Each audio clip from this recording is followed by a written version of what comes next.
You've been lied to about debt your entire life. While you're drowning in credit card bills and student loans, the wealthy are using the exact same tool, debt, to get richer. And today I'm exposing their playbook. Look, I get it. When you hear the word debt, your stomach probably drops. Maybe you're staring at 5 figures in student loans, maxed out credit cards, or a car payment that feels like a second rent check. You've been programmed to believe debt equals failure, that it's this financial monster eating away at your future. But here's what they don't tell you. The ultra-wealthy aren't running from debt. They're running toward it. They're using it as rocket fuel while you're treating it like poison. And the gap between you and them? It's getting wider every single day because of this one fundamental misunderstanding. This is M cubed, Money Mindset Makeover. If you're tired of playing a rigged financial game with outdated rules, you're in the right place. This isn't just a channel, it's a mindset revolution. Today, we're dismantling everything you thought you knew about debt and rebuilding your relationship with money from the ground up. Subscribe to Elevate Your Money Mindset. Elevate your life. Let's dive in. First, let's get brutally honest about something. There are 2 kinds of debt in this world, and understanding the difference is the key to breaking free from financial mediocrity. There's bad debt, the kind you know intimately. Credit cards at 24% interest for that impulse buy. Car loans stretching 7 years for a depreciating asset. Student loans that'll haunt you into your 40s. This is debt that drains your bank account, steals your sleep, and keeps you locked in the hamster wheel. It takes money out of your pocket every single month. Then there's good debt, the kind the wealthy use like a superpower. This is debt that puts money into your pocket. Debt that builds assets. Debt that creates cash flow. Debt that grows wealth while you sleep. And yeah, it's the same tool. The difference? How you wield it. The system taught you to fear all debt equally. But that's like saying all fire is dangerous. Sure, it can burn your house down, or it can cook your food and keep you warm. Context is everything. Now, here's the real twist. While you've been conditioned to live debt-free, the wealthy have been studying debt like it's a graduate-level course. They understand leverage. They understand tax advantages. They understand how to make money work for them instead of trading their time for dollars. And today, you're getting the cheat sheet. Debt superpower number 1. Business expansion and speed. Let me tell you a story that'll blow your mind. Steve Jobs, that's Steve Jobs, made Apple's first major sale using debt, not cash. He sold 50 Apple I computers to a local store called The Byte Shop. Problem? He didn't have the parts to build them. Bigger problem? He didn't have the money to buy the parts. So what did he do? He walked into a parts supplier, showed them the purchase order, and convinced them to give him everything on credit. He built the computers, delivered them, got paid, and made Apple their first $25,000 in the 1970s. In today's money, that's about $115,000 no capital. Just leverage and hustle. This is how businesses scale. Companies use debt to hire employees, open new locations, buy inventory, and expand faster than their cash flow would allow. They're not waiting to save up enough pennies. They're using other people's money to accelerate growth and capture market share before competitors do. But here's the critical part. This only works when you have a system, a plan, and proof of concept. Taking on debt to start a business from zero with no experience?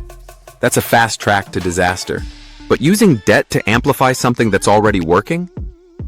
That's strategic wealth building. Debt. Superpower number 2. Portfolio leverage. Let's talk about a concept that sounds scary but is pure gold when understood. Leverage in investing. Picture this. Your friend Tom invests $100,000 in a portfolio that returns 10% annually. Cool. He makes $10,000, solid return. Now picture his friend Jerry. Jerry also invests $100,000 in the same portfolio, but he adds 35% leverage, meaning he borrows an additional $35,000. His total portfolio is now $135,000. When the market returns 10%, Jerry makes $13,500 instead of $10,000. His return jumps from 10% to 13.5%. Same market with the same timeline, but more money. But hold on, because this part matters. Leverage is a double-edged sword. If the market drops 10%, Tom loses $10,000. Jerry loses $13,500. Higher rewards come with higher risks. This is why sophisticated investors and hedge funds use leverage carefully, with risk management strategies and long-term horizons. If you're scrolling Instagram at 2 a.m. wondering if you should YOLO your savings into leveraged crypto trades, that's not strategy, that's gambling. But understanding how leverage works? That's financial literacy. Debt superpower number 3, short selling, profiting when markets fall. This one's wild. Ever wonder how investors make money when stocks crash? It's called shorting, and it's basically borrowing stock instead of money. Here's how it works. Let's say you predict company X is about to tank. You borrow one share worth $100 from a broker. You immediately sell it for $100 cash. Then you wait. Company X has a scandal, mice in the kitchen, fraud, whatever, and the stock plummets 85%. Now shares are worth $15. You buy back that share for $15, return it to the broker, and pocket $85 minus a small interest fee. You made money on a falling stock by using borrowed assets. Hedge funds do this constantly. But here's the terrifying truth. When you buy a stock, the most you can lose is 100% if it goes to zero. When you short a stock, your losses can be infinite because there's no cap on how high a stock can climb. Remember GameStop? Hedge funds shorted it heavily, betting it would die. Then retail investors rallied, sent the price to the moon, and those funds lost over $13 billion. That's the risk of shorting. It's powerful. It's dangerous. And unless you're a seasoned trader with nerves of steel and deep pockets, it's not for beginners. Debt. Superpower number 4, real estate leverage. Now we're getting to the method that's most accessible to regular people, real estate. Real estate is the OG wealth building tool because it lets you control a massive asset with a fraction of the money. You don't need $300,000 cash to buy a $300,000 property. You put down $40,000, finance $260,000, and boom, you own an asset that can generate income and appreciate over time. But the wealthy take it further. Here's a pro move. You buy that $300,000 property with $40,000 down and $10,000 in renovations. The market's hot, the location's prime, so you get it reassessed. Suddenly it's worth $360,000. Now you refinance, pull out that extra $60,000 in equity, and use it as a down payment on another property. You just leveraged one property into 2 without selling anything. Your tenants pay your mortgage. Your equity grows. You control more assets. Rinse and repeat. This is how real estate investors build portfolios worth millions while starting with modest capital. They're not hoarding cash. They're using leverage to multiply their reach. And every property they add creates more equity, more cash flow, and more opportunities to scale. Okay, let's pump the brakes for a second and get real. Because I know what you're thinking. This sounds great for people with money, but I'm drowning in bad debt. I can barely afford rent. How am I supposed to leverage anything when I'm already buried? I see you. And you're not alone. Millennials and Gen Z are facing a financial reality that's fundamentally broken. You're saddled with student loans your parents never had to deal with. You're paying rent that's doubled while wages have stagnated. You're working side hustles on top of your 9-to-5 just to survive. And every financial expert keeps telling you to cut out your Spotify premium sub and bubble tea like that's the secret to wealth. Spoiler, it's not. The truth? You're not broke because you're lazy or irresponsible. You're exhausted because the system is designed to extract from you, not empower you. Credit card companies prey on you with high-interest traps. Student loan servicers profit off your degree. The cost of living skyrockets while your paycheck barely budges. And here's the gut punch. While you're grinding yourself into burnout, the wealthy are using debt, the same tool crushing you, to get richer. They have access to low-interest loans, sophisticated financial advisors, and investment opportunities you've never even heard of. It feels rigged because it is. But here's the thing, and this is where broke ends and ownership begins. You don't have to play by their rules forever. Understanding how debt works, how leverage builds wealth, and how to flip your mindset from survival mode to wealth-building mode. That's your way out. You can't leverage what you don't understand. But once you do, the game changes.